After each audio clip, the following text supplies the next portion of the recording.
que receberam vários computadores, mas não tinha energia elétrica nas escolas. É verdade. Não tinha energia elétrica. Mas não tinha energia elétrica, não tinha água encanada, não tinha nada. Eram só escolas. Mas e como pelo censo tinham vários alunos matriculados, então tinha que ter um laboratório de informática. Aí o governo mandava para lá, só que não tinha infraestrutura básica. Tá? E eu achava que isso só acontecia na África, porque eu também tive uma experiência assim na África. Quando eu morava no exterior, nós tínhamos uma ONG que mandava recursos para a África, né? Computadores para a África. E todos esses computadores que a gente mandava ia com o meu nome, porque eu era o responsável pelo projeto, com o meu nome, meu endereço e tudo mais. E um dia eu encontrei um padre que recebeu os nossos computadores, falou assim, você que é o Brandão? Eu falei, sou. Eu queria conversar contigo. Aí eu falei, ele falou, eu sou de Madagascar. O senhor mandou umas máquinas para a minha cidade, Madagascar. Sim, mas não veio ainda o gerador de energia, não temos energia. Então eu mandei uma máquina para ele, depois de 5 anos que ele foi comprar um gerador de energia para a cidade dele.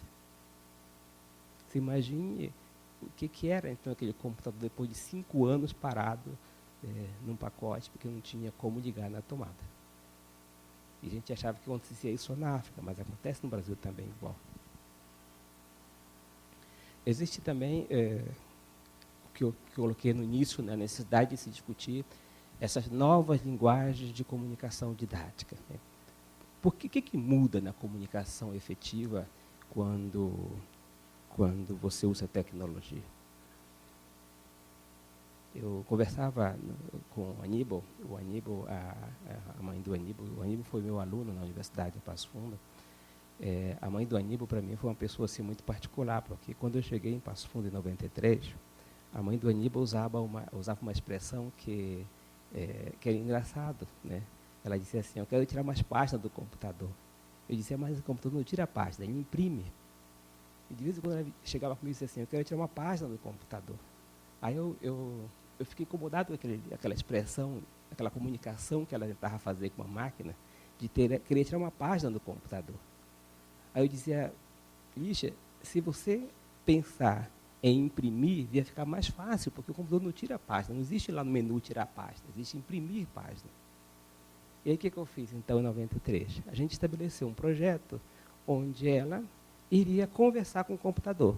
Então, em 93, a máquina da Lígia foi a primeira funcionária da instituição a ter uma máquina com comando de voz. Ela tinha que dizer, imprimir documento. Aí dizia, qual documento? Artigo tal. Aí perguntava quantas páginas? Uma página. Quantas cópias? Então, era todo um diálogo, ela tinha que conversar com ele. Mas por que a gente estabeleceu esse tipo de ferramenta? Para que ela justamente mudasse o tipo de linguagem. Porque senão ela estaria sempre tentando tirar uma folha do computador, tirar uma página. Então ela passou a dialogar com o computador. E foi muito interessante, porque em 93 esse projeto rendeu muito marketing para a instituição, porque foi a primeira instituição que implementou uma solução do tipo de um diálogo mesmo. Era o tempo todo, ela tinha um microfone que dialogava com o computador. E o mais engraçado é que o sistema só reconhecia a voz dela. Ninguém mais podia conversar com o computador. Então ela se sentia toda poderosa mesmo, né? Porque ela era a única pessoa na instituição que conversava com o computador. Isso era uma ferramenta que nós tínhamos desenvolvido lá na Itália, chamava-se Dragon.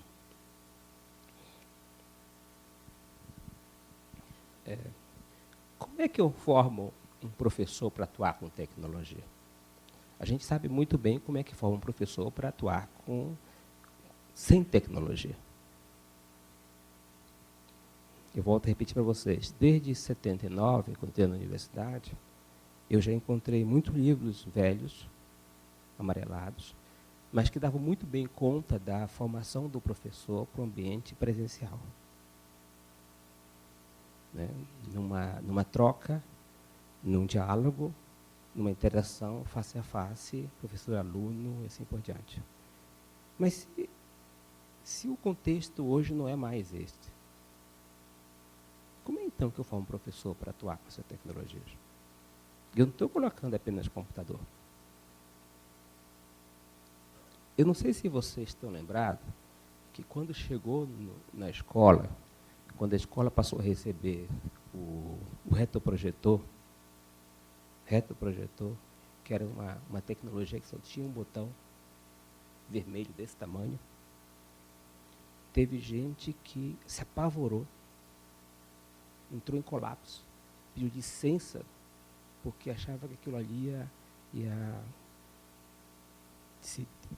a pessoa ficava desequilibrada com aquilo ali. Ele sentia-se emocionalmente despreparado para trabalhar com um projetor normal, o retroprojetor. Você imagine agora como é que ele vai se sentir sabendo que ele tem que usar um computador. Mas muito mais que um computador, toda a tecnologia que deriva do computador, que são muito mais sofisticadas, muito mais, talvez, desestabilizadoras do que o retroprojetor, que só tinha uma única tecla. Eu tive um colega, professor, que se formou comigo no Ceará, que dizia: eu nunca vou dar aula com isso. Com retroprojetor. Eu nunca vou dar aula com isso, eu não estou preparado para dar aula com isso. Sim, mas precisa preparar um professor para trabalhar com um retroprojetor que só tem uma tecla, que é vermelha e que é imensa, que só faz uma função, liga e desliga uma lâmpada. Tem que fazer curso de pós-graduação para que ele aprenda a usar isso. Só que um detalhe, muita gente mesmo, naquele momento ali que foi implementado isso como política pública, muita gente desistiu, inclusive, da docência, foi trabalhar em outros espaços da escola, porque achava que aquilo ali ia ser uma coisa totalmente fora da sua área de atuação.